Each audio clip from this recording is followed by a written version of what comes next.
Bismillahirrahmanirrahim. Assalamualaikum warahmatullahi wabarakatuh. Alhamdulillahirabbil alamin wa nusalli wa nusallim ala habibina Muhammadin wa ala alihi wa ashabihi wa man tabi'ahu bi ihsanin ila yaumiddin. Amma ba'du. Pemirsa yang dirahmati Allah Subhanahu wa taala, sahabat channel Abkar TV. Saat ini kita sudah berada di pertengahan menjelang akhir bulan Ramadan. Biasanya pada waktu-waktu seperti ini kaum muslimin dan muslimat sudah berpikir mengenai ibadah atau pelaksanaan rukun Islam berupa zakat, baik itu zakat fitrah maupun zakat harta. Karena ibadah ini dilakukan setahun sekali, maka itu kerap memunculkan beberapa pertanyaan, dan itu suatu yang lumrah. Ada yang bertanya, bolehkah zakat fitrah diberikan kepada orang tua sendiri? Bolehkah zakat fitrah diberikan kepada nenek sendiri? Bolehkah zakat diberikan kepada saudara sendiri? Ya, sanak kerabat. Nah, pertanyaan-pertanyaan semacam itu kerap muncul. Oleh karena itu sangat baik sekali bagi kita untuk betul-betul memahami tentang zakat ini sehingga kita tidak salah atau tidak keliru menempatkannya kepada para mustahik yang memang sudah ditentukan oleh Allah Subhanahu wa taala di dalam Al-Qur'an. Yang jelas, zakat adalah rukun Islam sehingga sudah sepatutnya bagi kita kaum muslimin dan muslimat untuk memberikan perhatian yang betul-betul serius terhadap ibadah ini. Rasulullah Shallallahu Alaihi Wasallam bersabda dalam hadis yang diriwayatkan oleh Al-Bukhari dan Muslim dari Ibnu Umar, beliau mengatakan, Bunyal Islamu ala khamsin, syahadati an la ilaha illallah wa anna Muhammadar Rasulullah wa iqamis salah wa ita'iz zakah wal haji wa shaumi Ramadan.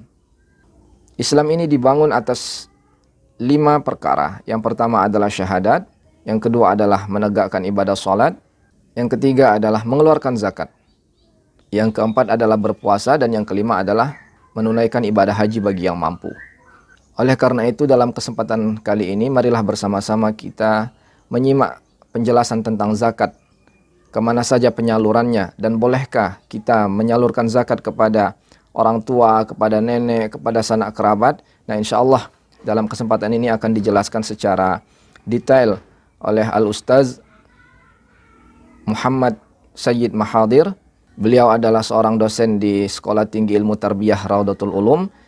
Sekaligus beliau ini juga adalah seorang penulis aktif di website Rumah Fikih Indonesia, sebuah website yang memberikan banyak kajian tentang fikih Islam.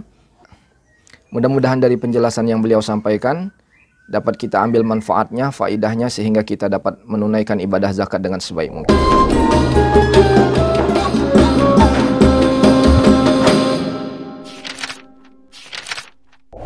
Bismillahirrahmanirrahim. Assalamualaikum warahmatullahi wabarakatuh.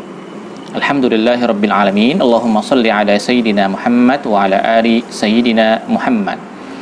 Apa kabar pemirsa Afkar TV dimanapun Anda semua berada? Terkait dengan hukum membayar zakat kepada keluarga kita sendiri, maka sebelum itu patutlah terlebih dahulu kita mengetahui standar umum siapa saja sebenarnya yang berhak menerima zakat, baik zakat fitrah maupun zakat harta. Dalam hal ini Allah Subhanahu wa taala berfirman khususnya di dalam surat At-Taubah ayat ke-60, A'udzubillahi minasyaitonir rajim. Innamas shadaqatu lil fuqara. Sesungguhnya yang pertama, sedekah zakat itu diperuntukkan bagi orang yang fakir.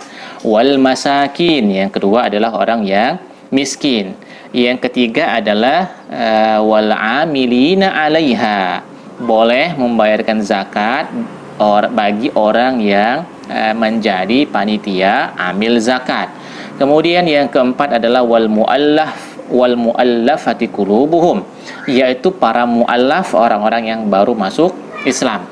Yang kelima adalah wafir riqab, yaitu orang-orang hamba sahaya yang kepingin merdeka dengan cara dia membayarkan tebusan kepada tuannya. Kemudian yang keenam adalah wal gharimin, mereka yang mempunyai banyak hutang, terutama hutang untuk memenuhi kebutuhan hajat hidup, makan, minum gitu ya. Bukan hutang yang sifatnya kemewahan untuk mobil misalnya atau untuk rumah dan seterusnya, bukan itu yang dimaksud dengan hutang. Kemudian yang ketujuh adalah wa fi sabilillah, orang-orang yang kategorinya adalah fi sabilillah, berjuang di jalan Allah Subhanahu wa taala. Dan yang kedelapan adalah ibnus sabil, yaitu mereka yang kehabisan bekal sedangkan mereka masih dalam perantauan gitu ya. Inilah pemirsa Afkar TV 8 asnaf zakat yang berhak menerima zakat fitrah maupun zakat harta. Nah, sekarang apakah 8 orang ini kalau seandainya ada pada keluarga kita sendiri, boleh kita bayarkan zakat kepada mereka atau tidak? Nah, jawabannya adalah tergantung keluarga yang dimaksud itu masuk dalam kategori apa. Karena kan ada kerabat jauh, ada kerabat dekat. Nah, dalam hal ini sebenarnya kaidahnya secara umum tidak boleh membayarkan zakat kepada keluarga. Ini kaidah secara umum ya.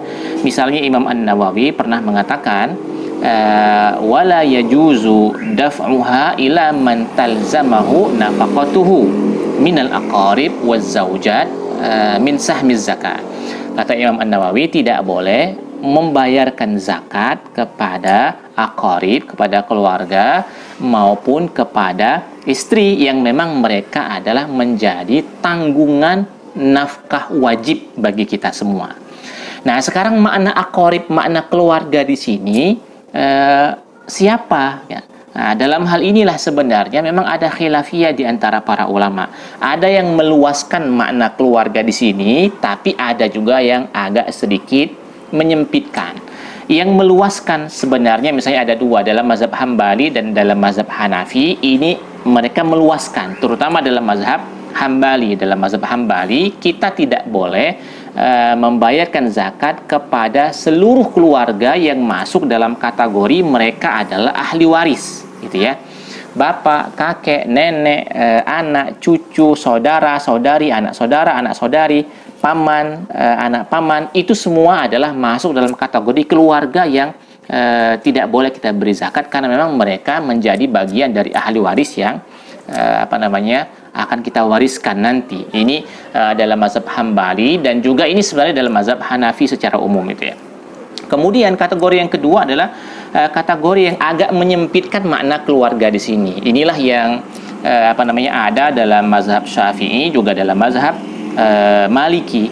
Nah, dalam mazhab Maliki, keluarga yang tidak boleh dibayarkan zakat untuknya itu adalah hanya bapak dan anak.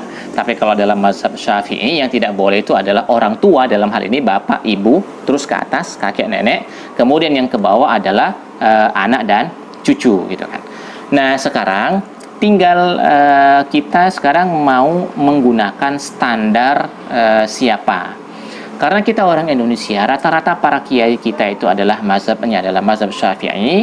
Maka dalam hal ini kalau kita ingin mengikut pendapat dalam mazhab Syafi'i, maka tidak boleh bayar zakat kepada bapak, kepada orang tua ya, bapak kepada ibu, kepada terus ke atas kakek kepada nenek, kemudian ke bawah kepada anak laki-laki dan perempuan, juga kepada cucu laki-laki dan perempuan. Dan selain dari situ, maka kalau kita memakai standar mazhab Syafi'i, diperbolehkan untuk membayar zakat kepada mereka. Apalagi kalau seandainya misalnya kita punya dulur, kita punya keponakan, kita punya paman, kita punya sepupu yang kebetulan mereka memang dalam posisi misalnya fakir dan miskin, maka mereka boleh-boleh saja menerima zakat atas dasar standar dalam mazhab Syafi'i. Seperti itu ya. Jadi mudah-mudahan tidak ada hal yang harus dibingungkan lagi. Tapi kalaupun seandainya masih bingung, maka pilihan yang paling bagus sebenarnya adalah membayar zakat via lembaga amil zakat. Jadi kita sebagai muzaki, apalagi sekarang ini ya lembaga amil zakat tengah menerapkan zakat via online gitu kan, tinggal ambil HP, tinggal pencet-pencet, lalu kemudian kita berikan transfer bukti bahwa memang kita sudah bayar zakat kepada mereka. Nah, urusan tentang distribusi zakat kita serahkan sepenuhnya kepada mereka, dan insya Allah mereka semua amanah. Dengan begitu kita tidak pusing lagi dalam memikirkan hal-hal yang tadi ditanyakan. Dan terhadap orang yang memang wajib kita beri nafkah, harusnya kita beri nafkah mereka harian, mingguan, bulanan gitu ya. Jangan diberi zakat, apalagi diberi zakat fitrah gitu kan, terlalu kecil dan terlalu lama kan 1 tahun sekali cuma itu. Demikian pemirsa Afkar TV, semoga bermanfaat. Wafaqanallahu wa iyyakum. Assalamualaikum warahmatullahi wabarakatuh.